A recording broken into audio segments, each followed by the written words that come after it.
Sometimes life lets you down and you feel that you are done. You just want a morning run because the fun is all gone. But sometimes life makes you proud when you look far and wide, when you leave the pain behind and see the brighter side. TNC gives you inspiration. TNC reignites your passion. TNC starts your transformation. TNC helps you see the new you.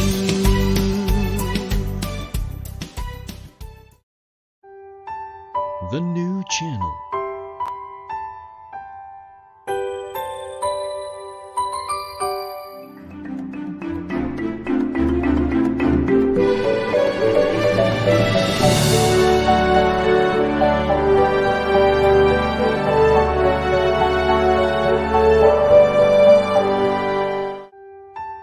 The new channel.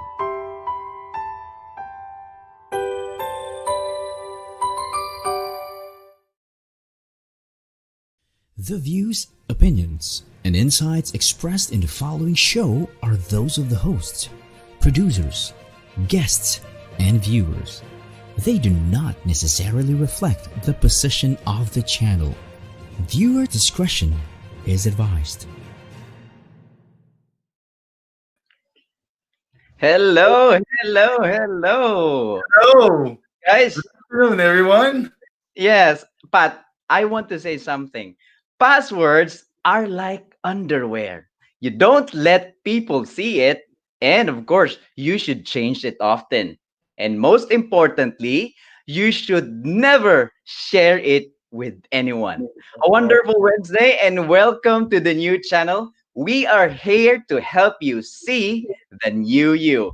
That's a good one, Ivan. An epic Wednesday to everyone, and welcome to CyberNXT, where we will share, discuss, and highlight the Mhm. significant best practices to improve your cybersecurity defenses. That's right. And this is Ivan Jude, your co host for this show. This is Patrick Geronimo, and we are streaming live from Makati. From Makati City. And just to make sure that we are coming in clear to you, can you please click on that emojis or reaction buttons below? Let us know that you are there. And also, let us know about your thoughts by sending your messages in the chat box. And if you want to say, ask, and clarify something, just type it in. Keep them coming. Please go ahead and share this live streaming to your social media circle or to anyone you think who can benefit from this, or you can simply host a watch party for them to tune into. Tag Mhm. people, mention their names, do as you please, let them learn and have fun today.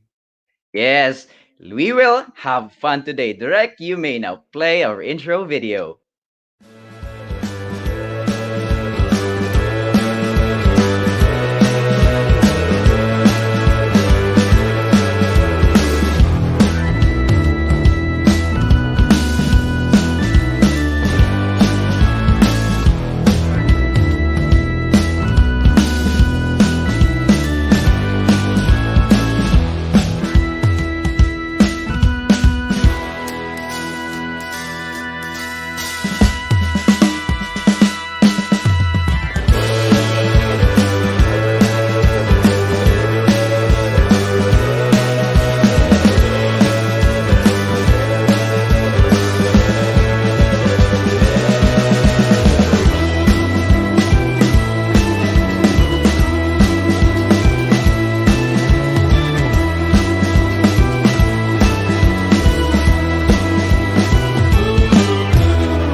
Yeah, that's right. Thank And you we're so back. much.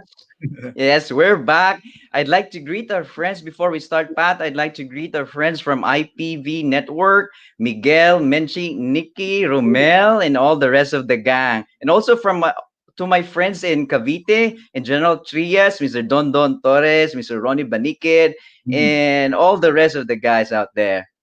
Wow, you brought a lot of people, Ivan. So Mm-hmm. I would like to say hi also for my families and friends from Bulacan also and from Cavite, Ivan. Good afternoon. Cavite. Yes. You're from Cavite as well. Atapang atao ka rin pala, Pat. Yes, I have some also good friends watching from Cebu City, Davao City, and General Santos City. Hello, hello, hello. Thank you so much, guys. Now, to begin with, Pat, I have a very interesting question to ask you. Are you ready? Well, now I'm worried. What will be the question? But don't worry. Yeah, well, my question goes this way. What are the things that you think can cause rapid heart Oh, palpitations? well, another one is of course black coffee. All right, I'm a coffee drinker, but the thing is, Black. if you consumed a lot, then you'll experience a lot of palpitation, right? How about you? Well, another thing that I can think of that can cause rapid heart palpitations would be when your crush or the person you like replied to your message on group chat. That's Yeah. a dangerous play, Ivan. Well, on a serious note, another thing that can cause rapid heart palpitations would be when you receive an email informing you that there was a password reset request on one of your digital accounts. Now, I'd Uh-oh. like to ask you, Pat, was there a time that you felt so nervous and so anxious that you had heart palpitations thinking that one of your digital accounts was compromised? Well, definitely. I have a very bad experience actually. One of the online banking I had, well, I received a text saying I had this multiple transactions and it happened not in the Philippines. Take Not in note, the Philippines. the acquisitions happened elsewhere, right? And it's not a small amount. It's roughly about less than 1,000 US dollars with multiple transactions. Whoa, So I called that's the scary. bank, said, okay, I think my account is compromised. But the thing is, there's so much hassle talking to the bank that it's Indeed. not you. You have to prove that it's not really you, that your account has been compromised. I can definitely relate to that because just this weekend, Pat, I received a message informing me about an unusual login activity on one of my digital accounts from a place where I wasn't there. Are you And sure from you're not right, there? yeah, I wasn't there. Of course, I'm pretty sure of that. I wasn't in Cebu City this weekend. So, and I also didn't have an Android. I mean, an iOS device because I am using an Android phone. So I do Uh-huh. not possess that kind of device. So I instantly knew that this was a hacking attempt. And I was so shocked. I was so confused and a little bit annoyed. And of course, I felt so threatened. Oh, come on. Out of all so many people in the world, why me? Yeah, And true. you can only imagine having these heart palpitations and cold sweat. And Yeah, what I immediately did, of course, Pat, was to change my password for that account and call the necessary people so that the transaction would not pursue. that's And, right. here's something that I found out. Here's something I realized. I actually was using a strong 8 character password for that digital account. With a combination of numbers and characters and everything, right? Yes, uppercase, lowercase, special characters and numbers. But the thing is, this 8 character passwords that we are used to are not actually enough today. They can Not easily be enough? compromised. Yeah, Okay, not enough. yes, Not not enough. anymore. Not even close. Today, we should be using 12 character password at a minimum. Take note, at a minimum. And ideally, you should use 16 or more. Wow. The longer is better. It's not 12 anymore. It's 16. Yeah, 16. You should use twice or double the 8 character passwords that we're used to. And out of my curiosity, I researched a little bit more about this topic. And here's a shocking statistics that I found out. Actually, there is a hacking attack happening every 39 seconds. Can you Imagine believe that. that? Yeah, can you Less believe than that, 40 Pat? seconds, there's always a hacking attempt. Yeah, One successful attempt, and then you're done. yeah, that's one successful hacking attempt, and that's an average of 2,244 times a day. And here's another thing. There are a lot of things, interesting things that I found out as well. Mhm. You know what? Identity-based attacks threaten organizations and people every day. In total, there are about 4,000 ransomware attacks happening daily. And Gee, can you, yeah, that's very shocking, right? And there is actually 300 million, not 300,000, but 300 million daily fraudulent sign-in attempts. Could you only imagine how active these cyber attackers are? they're And very to add to that, there's 167 million daily malware yeah. attacks. Oh, gee. Interesting Oh fact my god. that you show there, Ivan. Yeah, Um, indeed. it's like okay, so everybody has to invest time in changing password and make it stronger. You know why? The analogy is it's like building a house with a proper a very comfortable one. Probably you have a garage, you have a vehicle, and you were not able to invest correctly in Mm-mm. padlock, right? It's Yeah, like investing a padlock. lot, and then all of a sudden you just invested very cheap, those cheap padlocks that can easily be, hacked. Okay, we can call also that one hack your padlock, right? Hack your padlock. Yeah. So yeah, what are the things that you found out, Pat? Well, another thing is, that most data breaches, Ivan, right, Mm-hmm. involve weak default or stolen passwords. Weak or default like 1, 2, 3, 4, something like Right. that. Normally, you just type in or ASDF, what you see on your keyboard, QWERTY, those things, right? Mm-hmm. And Yeah. 81% of breaches are caused by identity theft, Oh, right? stolen identity, stolen digital identity. Exactly. And sometimes you ask yourself, okay, what if my identity is stolen? What can they do with it, right? But the Well, they thing can is, do a lot. They can pose a as lot of you. people, yeah, they don't know that it's very important to protect your identity. And another one, Ivan, I have to mention 73% of passwords are duplicates. A lot Duplicates. of I mean, people maybe say using password as a password. Well, they might change it password 01, with the mm, capital P, or changing the A at sign and S in dollar sign and so on and so forth. But yeah. actually, And to 73% of passwords are duplicates, right? yeah, That's a bad. and to add to that, people are used to using similar or the same password for one account and this account and another account, all the same passwords.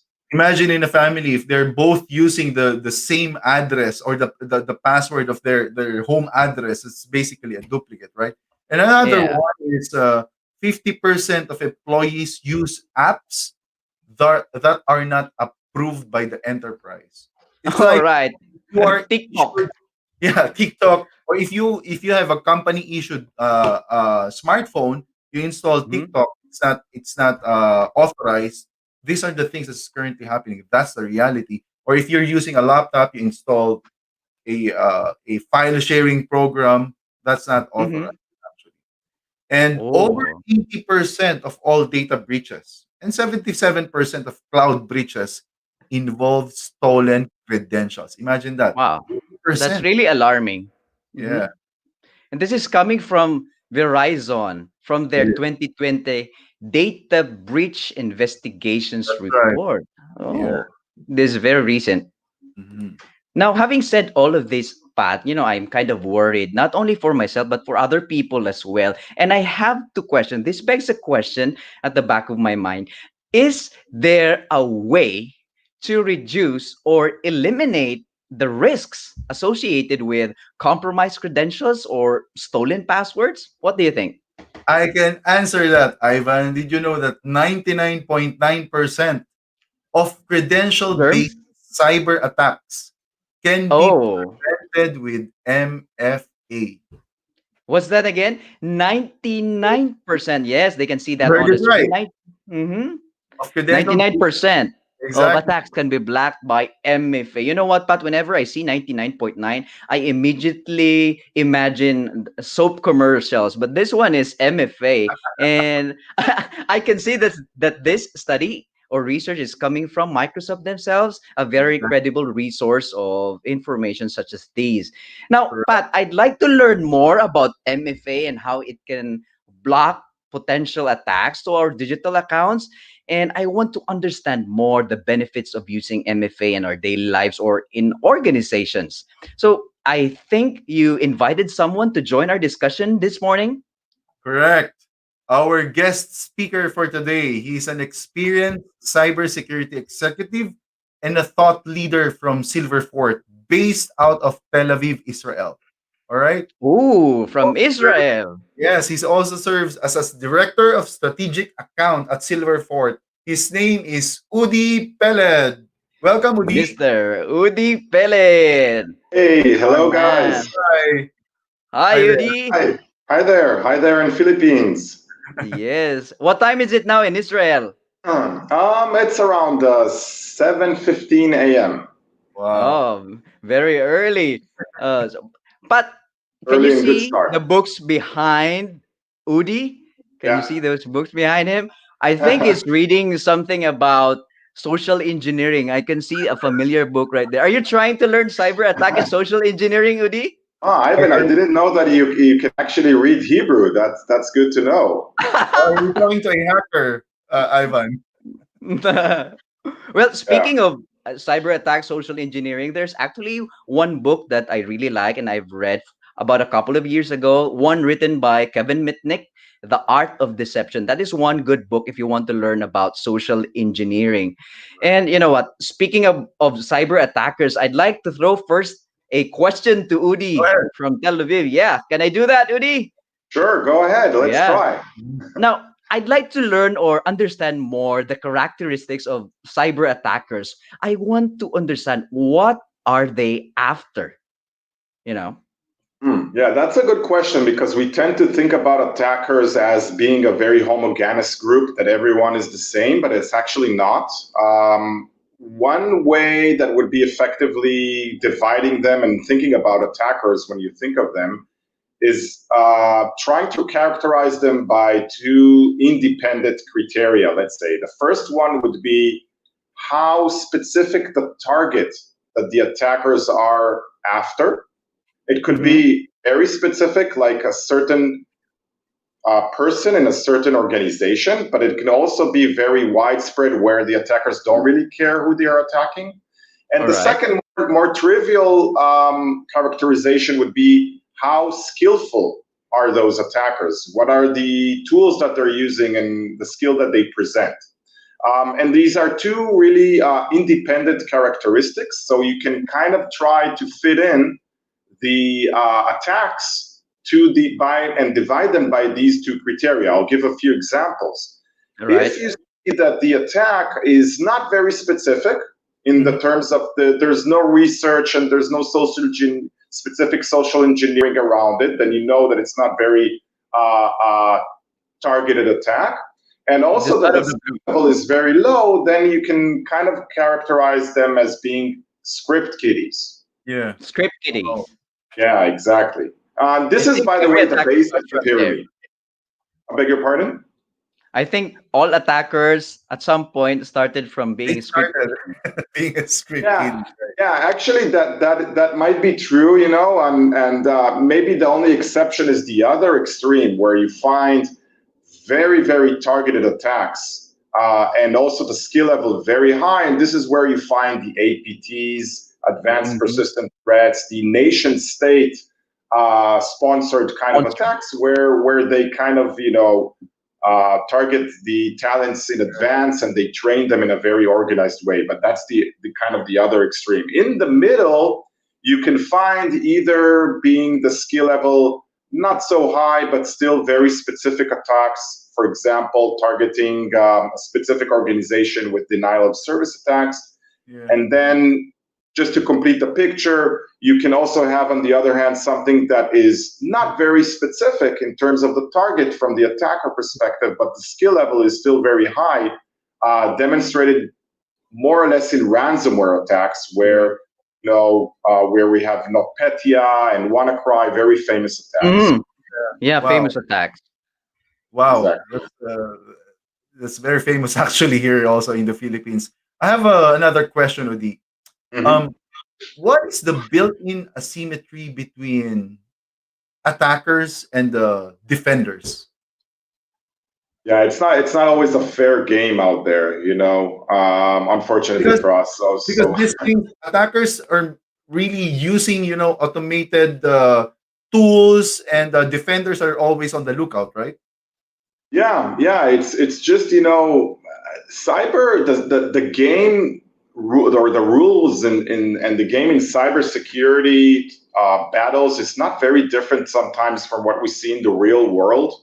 Mm-hmm. In the sense that when we look at the attacker side, they need to be right only once, right? They can attempt to attack many times, and usually there's no cost associated for them to fail. Mm.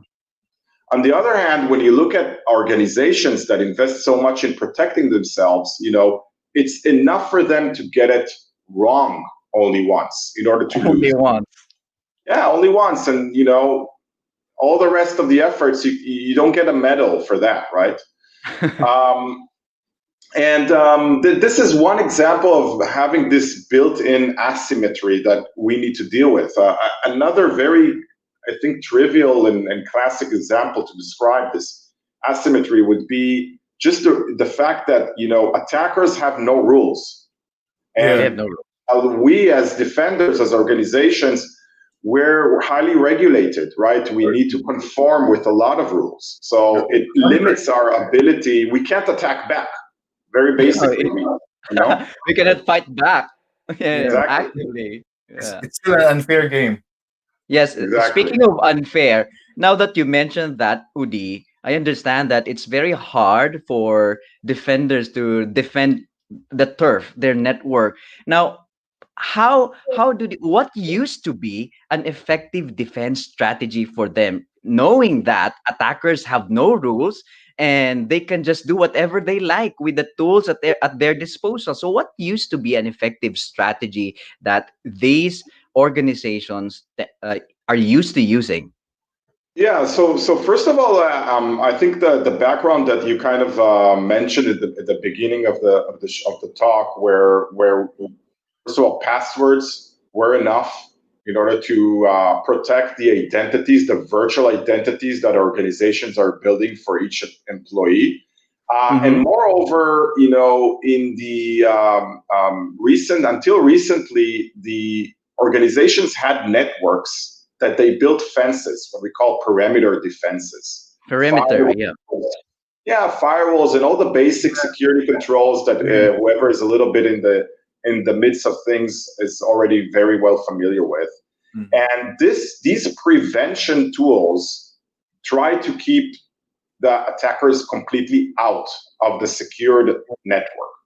It Mm. used to be very effective, actually, as effective as probably preventing 85 or up to 90% of all attacks just by using building the fence around your network.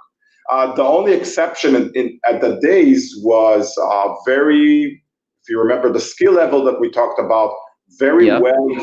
heavily financed, organized cybercrime, and maybe the top of the pyramid, the state sponsored Yeah. APTs. These will still, the prevention tools wouldn't have, you couldn't block them. But for Correct. 90% of the other ones, the script kiddies, the small crime, the hacktivists, it used to be very effective. Yeah. However, unfortunately, now we know that in modern networks, the perimeter becomes useless because we are outsourcing more and more services to the cloud, to the internet, and therefore the fences just collapse. Yeah. I was Mm. about to ask that.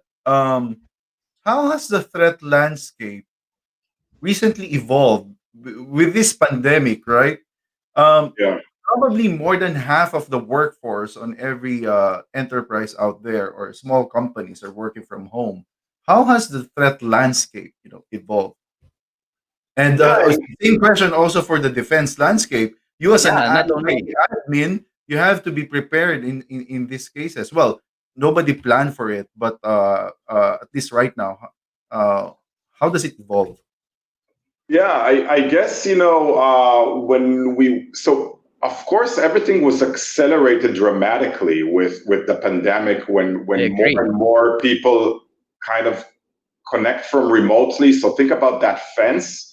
Each time an employee works from home, you kind of put a hole in that fence and you allow an exception because the employee he's not inside. So more and more holes are kind of introduced into this fence. So this is one of the things that we see on the defense landscape is becoming increasingly impossible to defend. But it didn't start with the pandemic. If you really want to pinpoint the time where before that time where defense and attack was kind of having a mouse and cat chase, and Okay.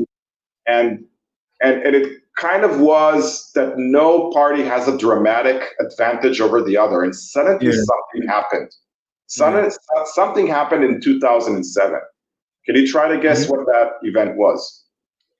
I think 2007. It's like the explosion of BYODs, IoTs. Is that Exactly. correct? Good. Yeah, that's what we call hyperconnectivity. The Oh, introduction of smartphones, the introduction of iPads, all Right. of these Yeah. tablets, everything mm, is now connected. And Mm. from this point forward, humanity became so much more connected, and more connection means, and this is an important term, a mm-hmm. greater attack surface A for the greater attack. attack surface. Yeah. So on the Yeah. one hand, we see that the attack surface is exploding, and therefore the possibilities for the offense to Mhm. exploit is much, much bigger exponentially. But Mhm. then for the defenders, remember we talked about defenders being regulated, being, having to go through rules.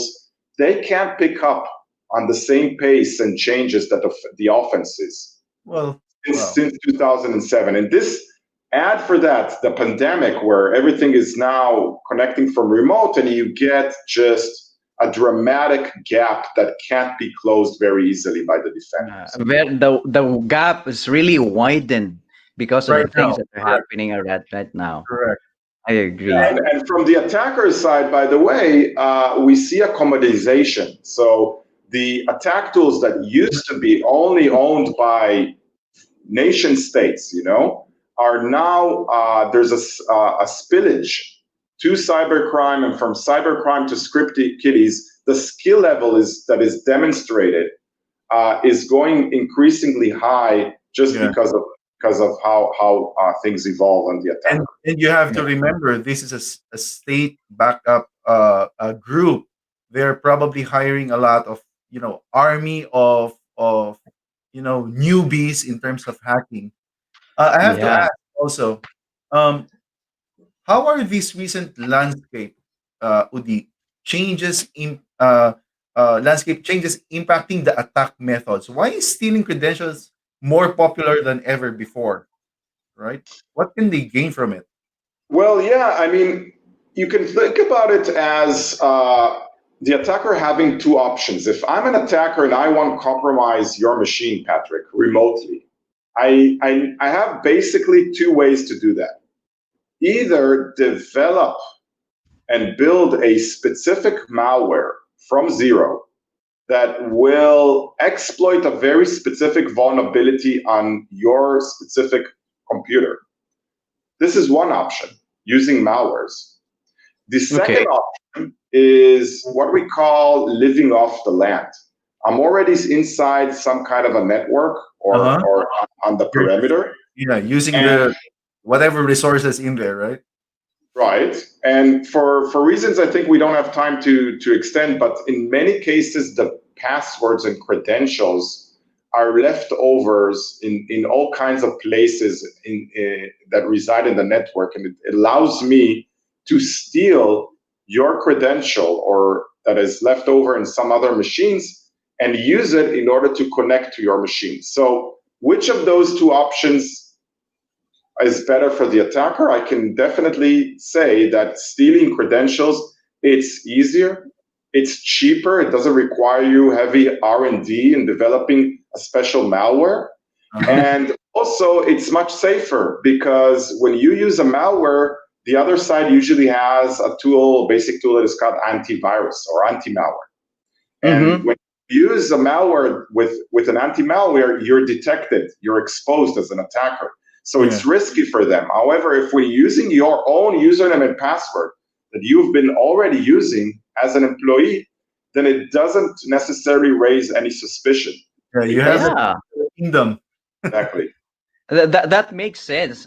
Say, for example, if a malware gets into your computer unit, it's detected by anti-malware, antivirus applications, and they're immediately booted out of the system, right? But when they compromise the credential, they can use that identity of the person actually owning that particular workstation and do whatever they like.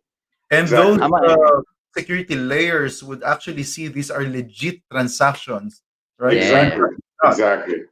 And they can like get access to the crown jewels, personally identifiable information or health information, and they can do so much with that. Even they can sell that to the dark web, to the different kind of market out there, and it costs a lot of money, right? It does, and even when we're talking about the attack target of when attackers penetrate the customers, even that is a complicated question. I mean, what is a crown jewel? If you ask the customer or the organization, you'll get different answers depending on who you ask within the organization. If you ask CEO, he'll tell you, "Oh, it's my laptop." If you ask the IT guys, they'll give you the answer, "Yeah, probably it's the IT systems that keep everything connected." But if you ask the attacker, they can, instead of attacking the systems the IT guys tell you, they'll probably say, "Let's go to the backup systems," because they contain the same data. The same data production With less attention and defenses. Exactly. So, you can see that even that is complicated, but attackers are very sophisticated. Wow, I that our discussion is started to become more interesting for me now. There are so much that I'd like to learn more about. Now, thank you for pointing those out, Udi. And we all know that one of the most effective countermeasures against this, for protecting digital accounts, is by implementing multi-factor authentication (MFA). Now, before we take a quick break, I'd like to leave you with a hanging question: what is MFA? What does it do? And what are its benefits? Now, let's answer that together when we come back after a quick break. Stay on stream. Stream.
All right. And we are back.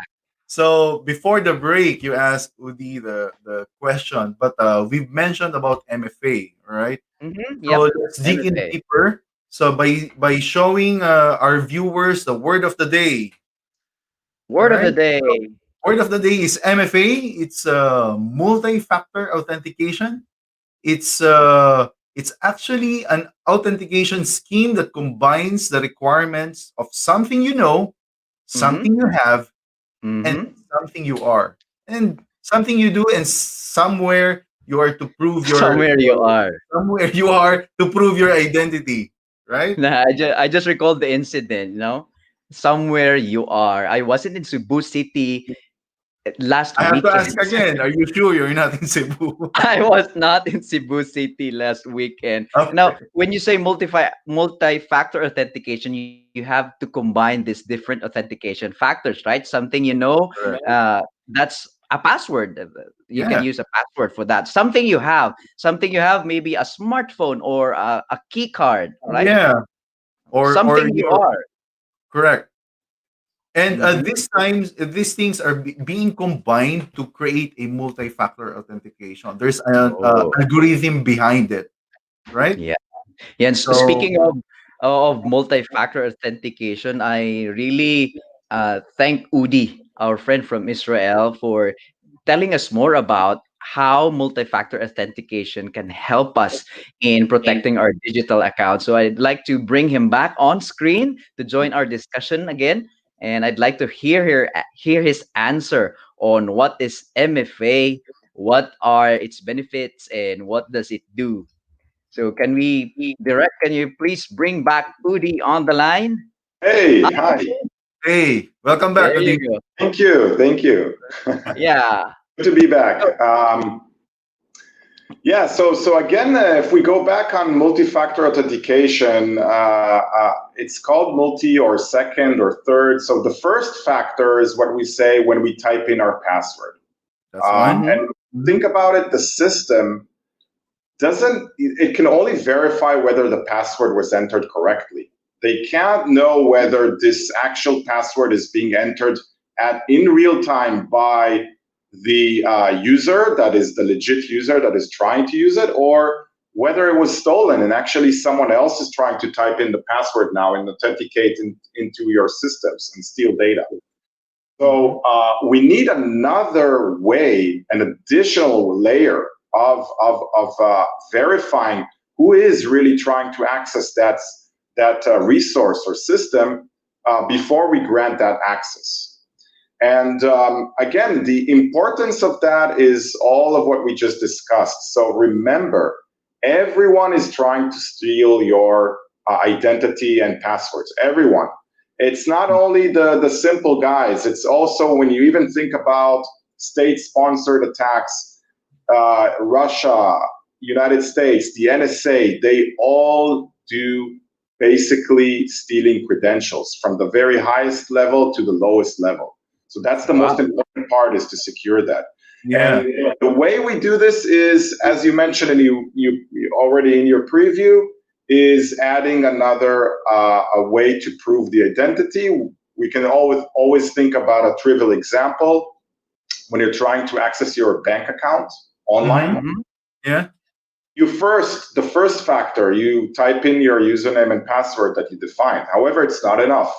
Even the Not enough. banks know that it's not enough today, and good that they're using this method. And then once you typed in your password correctly, they ask you, type in, in advance, you typed in your mobile phone number, and then they send you a text message to your Mhm. mobile phone Mhm. with this one-time password, a code that you need to then enter additionally to your password that you already typed in. And Yeah. therefore, if it were an attacker who has compromised your password and he's trying to log in for example, from some country in Europe, if he doesn't Yeah. have a way to physically hijack that text message, then he cannot connect to your bank account and Wow. fraud. Wow. Yeah. Imagine that, man. So He won't get the OTP or the one-time pin that being sent to the smartphone. the Yeah. smartphone. That's the reason why they're after the architecture of your phone, which is kind of scary. I have supposed to tell you the story about it early in this part of the program. But okay, I already mentioned to Ivan that MFA can block 99.9%, right, of Hmm. credential compromise attacks. The question Yeah. is, True. why are Academically. organizations not implementing it? I can say some, but That's a good question. right? Yeah, well, at least theoretically, this is correct. I mean, this is a study done from Microsoft around compromised passwords, and yes, if MFA technology is implemented correctly, then this result can be achieved. However, we all know that between theory and practicality, there's always gaps.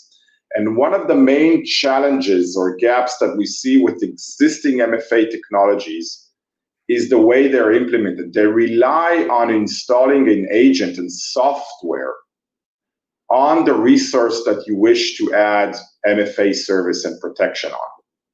And when you think about organizations, they have thousands of applications and thousands of resources that they want to protect.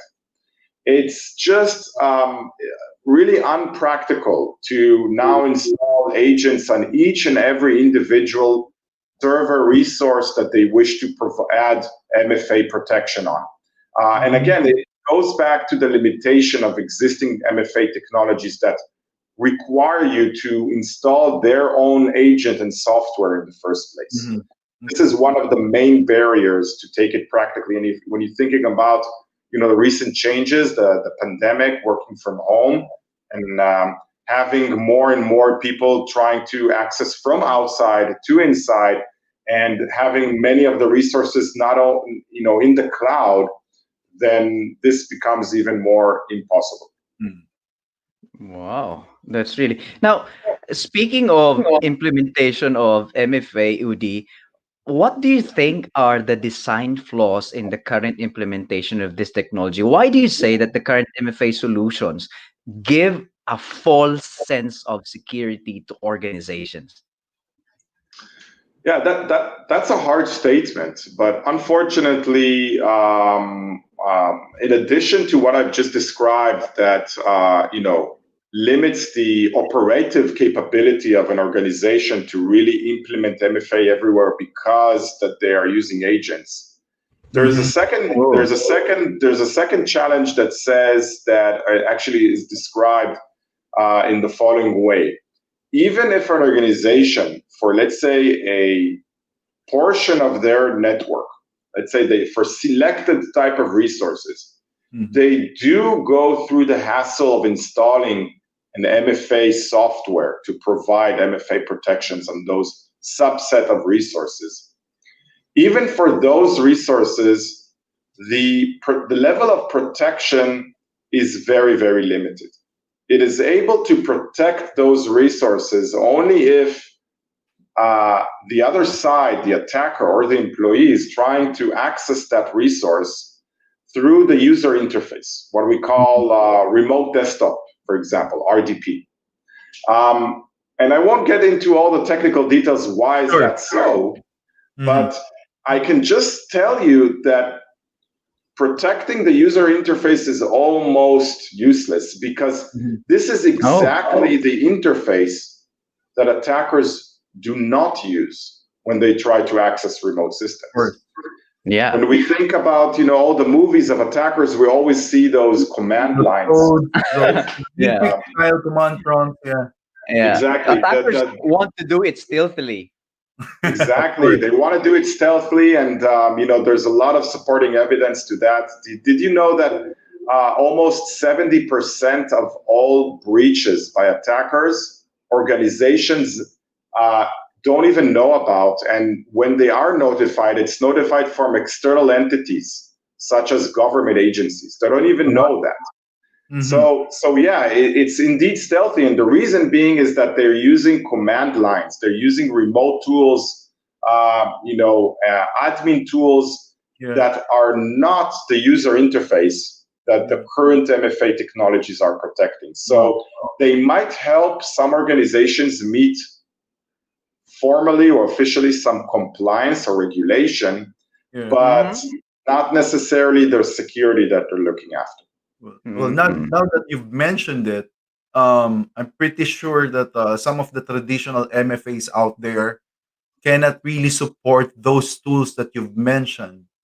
Yeah, I I need agree. to ask here, what is the difference between those traditional MFA and this new uh, algorithm, if you may say it, an adaptive MFA? Adaptive. Yeah. Yeah, so I guess there's two layers to the answer of this question. The first thing is basically when you use the new step of MFA technology that, unlike the ones we just discussed, is not using any softwares or agents, but instead they kind of interconnect with the main identity systems. Also known as Active Directory or an identity store. Without installing agent, then all the limitations that we just discussed that the agents introduce, being very hard to implement one by one on each resource, and also protecting only the user interface and not providing protection to the command, then having a solution that does not use agents then can really provide good protection and scalable protection across the entire organization. But the one thing that we shouldn't forget is that when we look at security professionals, the CISOs of organizations, they always have the user experience in mind. Oh, user experience. Yeah, and think about it. I mean, when you connect to your bank account and you get a text message, and this is something that happens once in every, I don't know, week or 2 weeks, I don't know, it depends on how many times you connect to look at your bank account, then this is okay. That's okay. This delay that is introduced by password and then getting a text message gives you another minute of your life. Okay, that's fine. But when you look at it from the point of view of IT guys, these are the functions in the organization that need to do their job and connect to their, I mean, this is what they do. They connect to these systems, do something and disconnect. And then they connect to new systems and do their job maybe 30, 40 times a day. And for each time for them to get this new delay introduced to them with this push notification or text message, it starts to get costly in terms of the business. All right. So here is where we say it's important to only challenge the IT guy or the employee when absolutely necessary. How will we know when necessary is? How do we know when it's okay and when it's not? For that, you need a system that will be able to baseline what is a normal behavior of the employee and assign a risk score that is constantly updated for every single employee in the organization. And that sounds like machine learning, something like that. It is. Actually, it is. It is machine learning. And by the way, in regards to machine learning, the equation is very simple. The more data, the better the machine learning is. Wow. So when you have a system that is able to look at everything and visualize and monitor all of the authentication activities of all employees, whatever they do during their everyday life, then you can then better predict if what he's doing now is a normal behavior and then challenge with an MFA only when necessary. Yeah, So only when necessary. I have Exactly. to agree on that, Udi, because from coming from the perspective of the IT administrator, if you enforce too many layers of security, you'll get boatloads of complaints from the users. They don't want it. That's Even definitely probably the CISO will receive a lot of complaints other than applause, right? True. complaints. That's the built-in tension between security and productivity. It's constant tug of war, so to speak. Exactly. Yeah, my dog would agree. That's right. So, I have another question for you, Udi. So, how does your solution help achieve a true zero trust network architecture? We've been talking about this all morning, and a lot of workforce right now are using different devices, probably their daughter's laptop, their son's tablets, and everything. Yeah. How does Silverfort help achieve a true zero trust network architecture? Yeah, and zero trust is now a concept that has been, it's the new thing, right? Everyone is talking about zero That's trust, right. which means I don't know who you are, and the fact that you have your password tells me really nothing. Mm-hmm. I don't trust you, whether you're inside or working from home or inside the office. You have an identity that constantly needs to be confined to what it should be doing, and you That's need a right. measure that will allow protecting that behavior. And the way we kind of characterize the zero trust and our interpretation of the zero trust is, first of all, monitoring all of the authentication traffic uh, Mm-hmm. that each employee is generating. Yeah. Think about when you connect to cloud resources or to on-prem resources. In both cases, Silverfort will be able to kind of look at everything. Yeah. And Right. once we identify what you usually do and what is normal for you to do based on monitoring you every day, 24/7, it is very easy to then say, if you are suddenly, Patrick or Ivan, Uh-huh. going outside of what you used to do in the past few hours, days, or weeks, then we're not sure it's actually you. Yeah. And if we're not sure it's actually you, you should prove your identity with MFA. And it's a very elegant way to do so, Yeah. because you don't just block, which is super intrusive. Instead, you just allow an MFA process to be prompt and for the employee to prove his identity. Mm. Right. Because Now, at the end of the Udi, day, if you're typing the password, the system or the application, uh, they don't know who's really typing it, right? yeah, Yeah, that is, and what Udi shared is really interesting insights. And I am convinced that when MFA is properly implemented in the organization or in the network, it can still solve, or it is still a valid solution, but it has to be done in a different way. Am That's I right. correct with my understanding? Do you agree, guys? Yep. I hope you Definitely. did. yeah. Now, Definitely. I hope yeah, so. I hope they agree. Uh-huh. yeah, I want to call it for a quick break, but before we do that, I'd like to leave you again with a hanging question, Udi.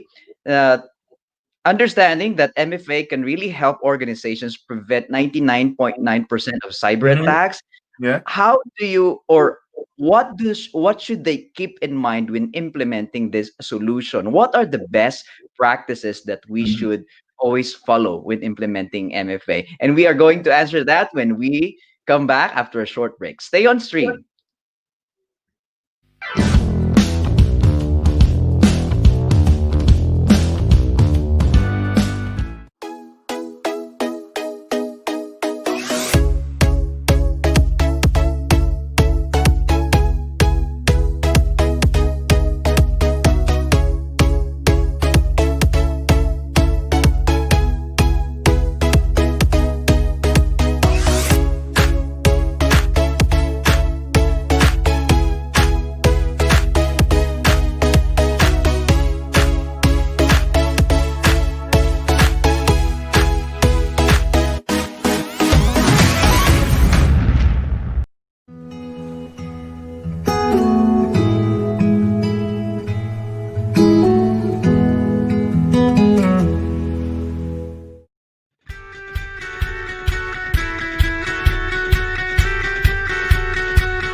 And And now we're we're back. back. All right. So you left a hanging question there, Ivan. Yeah, I wanted to ask Udi what are the best practices for implementing MFA just to make Mhm. sure that it actually protects or prevents 99.9% of credential-based cyber attacks. Now, Exactly. can we please bring back Udi Peled, streaming live From from Tel Aviv, Tel Aviv? Israel. Hi, Yes. hello.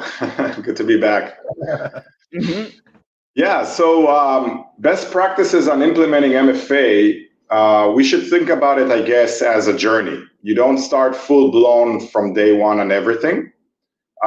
But I would say before you actually implement MFA, which is the enforcement part, I would recommend starting by having the high ground, meaning visibility. Visibility is everything. Before you start adding prevention and enforcement capabilities, you first still need to know what is happening in your network. And the best Yeah. way to know is to have one unified place where you see all of the activities of all of your employees and really learning their behavior and baselining what is a normal for them thing for them to do and what is not. Uh-huh. That's going to be the first step without implementing any MFA yet. Yeah. After you actually done that, I would say the second step would be starting with the most critical for you, identifying through the visibility the Mhm. most critical assets that you want to protect and the most powerful users that are being connecting or that are connecting to those critical assets. Because these are the most sought for users by the attackers. So start by protecting them with MFA. That would be the first enforcement of the Mhm. MFA. Amen. Okay. And then build up from there, right? I would say the third step is let's not forget the visibility that we talked about in the first step identifies for you not only the human accounts, but also what we call the service accounts, the machine to machine access. This is also something that is an asset for the attacker. They're looking for those all the Yeah. time. So we'll be able again to identify them with the visibility and protect them. This is super important in the journey of implementing MFA. And then I guess the last step would be extending now MFA to all the rest, all All the the rest rest. of the Everywhere. organization, everywhere. And the term everywhere is super important. The most important asset that defenders have when they're under attack is time. The Mhm. earlier you identify and prevent the attacker, then the further away he is from reaching your crown jewels, Ground your truth. important assets. And the Yeah. only Okay. way to ensure that you detect them very early on and stop and block them very early on is Mm-hmm. protecting everywhere because you have no idea where they're going to start their attack campaign from. Exactly. That really makes sense. Yeah, I Yeah. agree. I remember when you try to implement a specific hardware or service, and the service would require a password. You tend to just leave it there. You don't have to change it. You even apply for its exclusivity not to be changed in terms of the password policy, right? Because you don't want to change it. Some services will stop if you change specific service. It changed the password of specific service, right? Exactly. Yeah. Exactly. Now, Udi, what happens after they secure or they implement authentication to secure access everywhere? So what comes next? Well, I guess the last thing is again using our adaptive capability is really implementing this zero trust framework that we just discussed. So Mhm. the overall objective is always to add security without overwhelming the users and not coming an expense on the business side. And I think Okay. just MFA is a very, very elegant way to achieve both because Another alternative would say, if someone is doing something very wrong or out of normal, is to block him. Mm-hmm. Pull the machine off, turn off the machine. All of this is very intrusive, and just employ and security professionals and organizations stay away from this. That's When we right. think Yeah. about MFA, the cost is very gentle. You're not saying to the employee, no, Yeah. don't do that because you're doing something that is abnormal. You're just asking them to say and ask them, is it really you? And when you click yes, you can continue and go about your business. So I think it's Yeah. just a perfect balance, and this can be achieved with an adaptive policy and enforcement. Wow. Balance between protection and experience. That's really nice. That's right. Exactly, That's yeah. right. Mhm. That's a practical way. Mhm. Yeah. And I think what comes next after balancing protection and experience is that you ensure MFA interoperability, right? Yeah, I mean, this is always super important for organizations, is to make sure how everything plays together, with other security controls, with other IT systems, and this is where we really need to ensure that we integrate it very swiftly within the network. And I think one of the things that are on our side is the fact that we don't introduce additional agents and softwares that needs to be installed on the Exactly. machines. And the integration is very, very lightweight within the Yeah. network. Yeah. Everybody happy, the IT admins and including the users, they won't get bothered Well, by installations and of implementations. course. And the thing is, what I'm thinking right now is those legacy systems that it's still being utilized in some of the corporate environment. Sometimes they tend to exclude this for MFA because they don't support such technology, right? Mhm, Yeah, yeah. yeah. Yeah, and IT guys are always, system guys are always very hard to satisfy. And yeah, I would say keeping them happy is almost impossible, but at least content is something that would be a realistic Exactly. objective. Correct. Yeah, I agree. And last but not the least, of course, as a best practice, we should always reevaluate our implementation of a particular technology. In Of this course. particular case, we should Yeah. reevaluate the implementation of MFA or our secure authentication everywhere. That's Do you right. agree with that, Udi? Yeah, and this is if any vendor tells you that these steps, or the last step is not required, then really it's not very credible, because no solution is perfect. There's no one Silver bullet. solution for everything, and you should constantly reevaluate and check. You should periodically do your audits, do red teams, penetration testing, to see what are the recent changes, because the attackers constantly improve. And if you don't change and you freeze, then you need to think again. All Cool. right. All right. So that's very informative things to say, Udi. And just to recap all those best practices, right? So one is start by having a high ground. Visibility is everything. That's the most important thing. And second one, continue by adding MFA, all right, to the most privileged users, connecting to the most sensitive resources. Another one is extend strong secured authentication also to non-human accounts. These are the Mm-hmm. things you mentioned, machine-to-machine To machine. authentication, right? These are highly sought for attack assets, right? Some Yeah. attackers are actually looking for it. These things are being used to do their attacks. And another one is adopt a zero trust framework by implementing a secured authentication everywhere, right? Probably on on-prem, cloud apps, or endpoint, or Yes. whatever, right? File shares, right? This is where ransomware, infect systems through file shares, right? That's where they play. That's right. And another one is leverage on the context, right? To balance protection and user experience. You mentioned that one a while ago, Ivan.